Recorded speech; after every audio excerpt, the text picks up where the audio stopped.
यो भर दिन घूमते रहलिए ने आराम के लिए, यो भर दिन घूमते रहलिए ने आराम के लिए, किया दुई दिन छुट्टी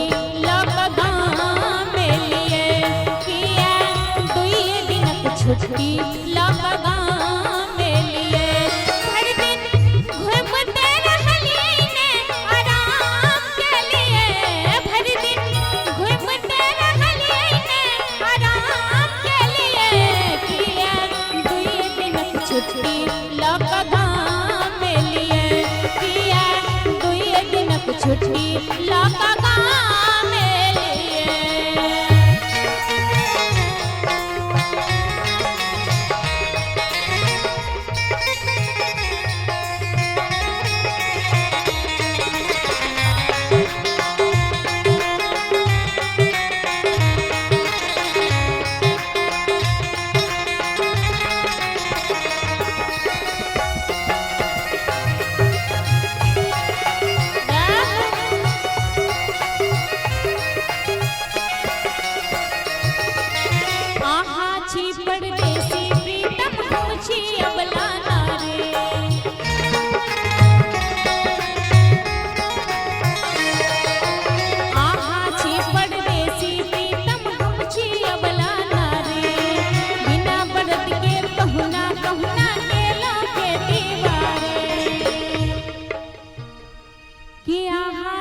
परदेसी प्रीतम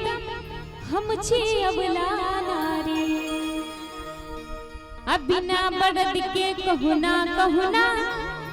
के लो खेती बारी, आहा कटनी कर लिए ने, आहा कटनी कर लिए ने दान के लिए, आहा कटनी कर लिए ने दान के लिए, किया दुई दिन छुट्टी लगा मेलिए, किया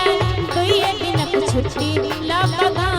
मेलिए, भर दिन घूमते रहलिए ने आराम के लिए, भर दिन घूमते रहलिए ने आराम के लिए, किया दुई दिन छुट्टी लगा